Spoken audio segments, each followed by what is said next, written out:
یہ آیت ہے نا، یہ جو آیت ہے 7 سمندروں کی چابیاں اسی آیت کے اندر ہے. 7 زمینوں، 7 آسمانوں اور جتنی بھی مخلوقات ایسی ہے جو ڈس سکتی ہے، جو چیر پھاڑ سکتی ہے، یا ایسی آفتیں اور بلائیں جو آنے والی ہیں، ان سب کو سنبھالنے کے لیے یہ آیت آخری طاقتور ترین آیت ہے. اور یہ عمل حیرت انگیز ترین عمل ہے. میں چند سانسیں پڑھواؤں گا، میں آج چند سانسیں پڑھواؤں گا، اور آپ کو علم ہے کہ یہ کتنی سانسوں کا عمل ہے؟ 40 سانسوں کا عمل ہے. اس کو دیکھتے ہوئے 40 سانسیں، اور ہر سانس میں اپنے مقصد، اپنی مشکل، اپنی پریشانی، جادو، جنات، بندش، بیماریاں، ناکامیاں، تکلیفیں، مشکلات، مسائل، الجھنوں کا ہر سانس میں تصور کرنا ہے. اگر چاہتے ہیں کہ ہمیشہ تمنگری رہے، مالداری رہے، عزت رہے، بھرم رہے، اور نسلیں پتہ نہیں کتنی آئیں گی کوئی خبر نہیں، اور ان کا رزق کشادہ رہے، کیسے ہوگا؟ کس طرح ہوگا؟ تو اس کا واحد حل اور اس کا واحد راستہ صرف یہی ہے. اپنے مالوں کو سوچیں، یہ میرا مال اللہ نے دیا ہے. میرے والد غریب تھے، میرا دادا غریب تھا، یا میرا والد مالدار تھا، یا میرا دادا مالدار تھا. آج اگر ان کی جائیداد اور چیزیں مجھ تک پہنچی ہیں تو ان کے پاس راز کیا تھا؟ یہ ضروری ہے. میرا ایک اور پیغام بھی سن لیجیے گا. یہ ضروری ہے کہ اپنی نسلوں کو فقیر اور غریب اور منگتا چھوڑ کے نہیں جانا. جتنی استطاعت ہو ان کے لیے اتنا جائیداد، پراپرٹی، مال، کوئی رزق کو چھوٹا سا چھوڑ کے جانا ضروری ہے. اپنی نسلوں کو خالی چھوڑ کے نہ جانا.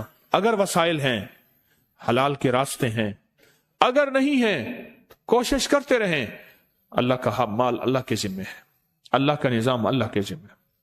یہ آپ اگر اپنے پاس کچھ مال رکھتے ہیں، کچھ جائیداد رکھتے ہیں، سونے جواہرات رکھتے ہیں، یا کچھ چیزیں رکھتے ہیں، اگر آپ رزق حلال میں سنبھال کے رکھا ہوا ہے اور سال کے بعد ان کی زکوٰۃ دیتے ہیں اور رکھتے ہیں، تو یہ حرام نہیں ہے، اسباب کے موافق ہے اور توکل کے خلاف نہیں ہے.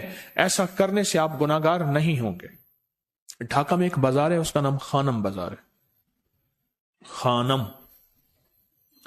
رئیس اعظم تھا، رئیس اعظم.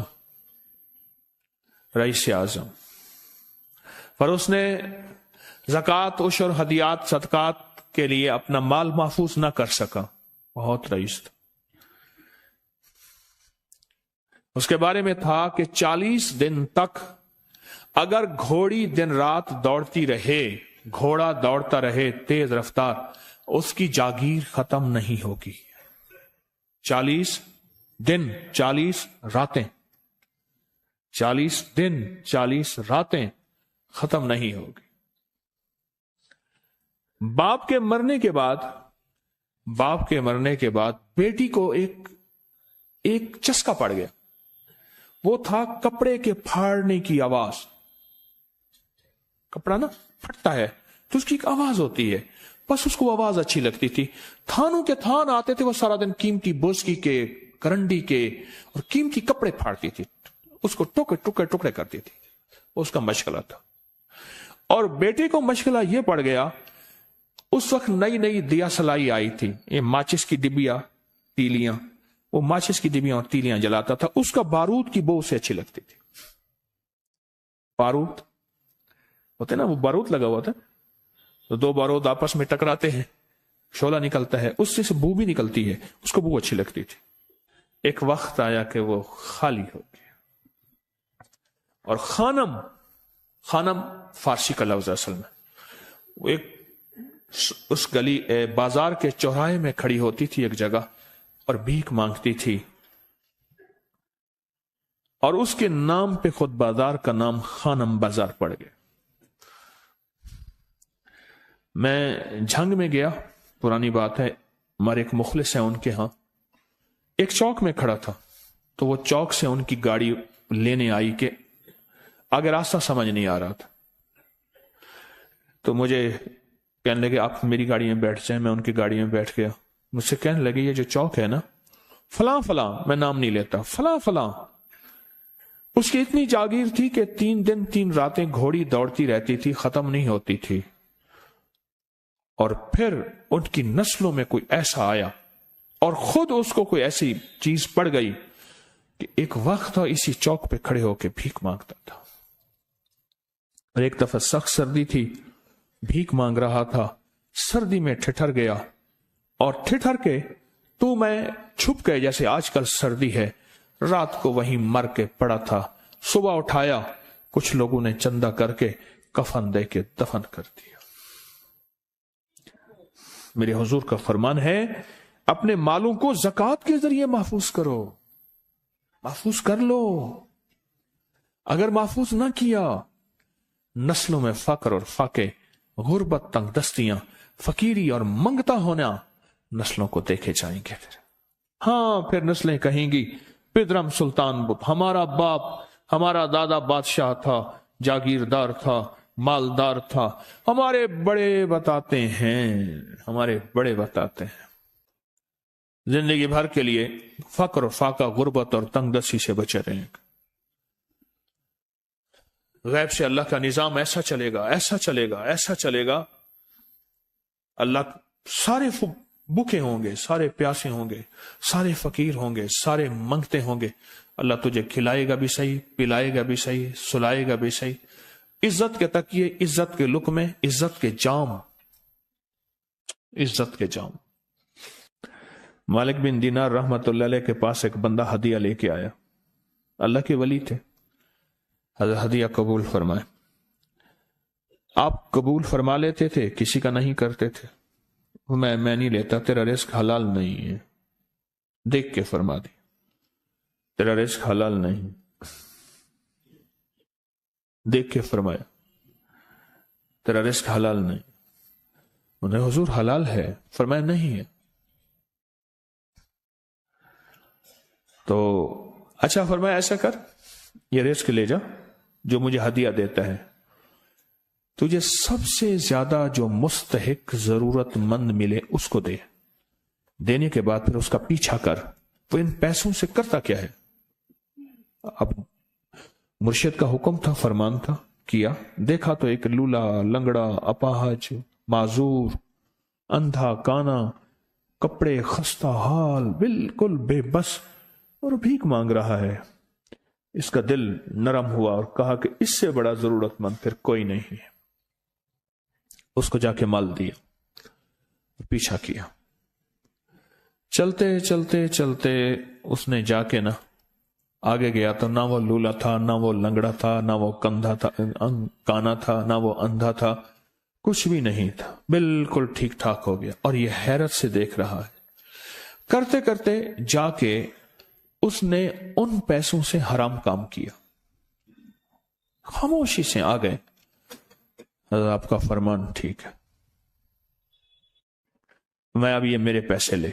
یہ جا کے نا کسی ایسے بندے کو دے جو تجھے سب سے زیادہ مالدار نظر آتا ہو، خوشحال نظر آتا ہو، بہترین نظر آتا ہو. اب پیسے لے لیے. اب دیکھا تو ایک صاحب ہے، بڑے قیمتی گھوڑے پہ، لاجواب پوشاک ہے اور بہت اچھی حالت ہے ان کی، بہت اچھی حالت. سوچا کہ حضرت نے فرمایا تھا کہ سب سے زیادہ خوشحال کو دینا. اس کو جا کے پیسے دیے، اس نے لے لیے. اب اس کا پیچھا کیا. وہ ایسی دکان پہ گیا جہاں سے راشن لیا جاتا ہے. اس نے تھوڑا تھوڑا راشن لیا. وہ حیران ہو گئے، اتنا مالدار آدمی ہے، ایسے راشن لے رہا ہے جیسے کوئی بندہ روز کی آئے روز کی کھائے، اتنا ضرورت مند. اس کا پیچھا کیا. ایک پرانی حویلی تھی، ایک پرانا محل نما ایک گھر تھا، ٹوٹا پھوٹا. اس کا جا کے دروازہ کھٹکھٹایا. ابھی اندر جانے ہی لگا تھا تو اس نے لگام پکڑ لی. اس نے دیکھا تو ہے تو وہی جس نے آج میری مدد کی ہے. کہا تجھے اللہ کا واسطہ ہے، اب مجھے اپنے حالات بتا دے. تو کہنے لگا تو نے جس کا واسطہ دیا ہے اور پھر تو نے میری آج مدد کی ہے، میں نے آج تک اپنے حالات کسی کو نہیں بتایا. میں رئیس اعظم تھا. تلک الایام نداولها بین الناس. اللہ کی طرف سے آزمائش آ گئی اور فقر، فاقہ، غربت، تنگ دستی ختم، ہر چیز ختم ہو گئی.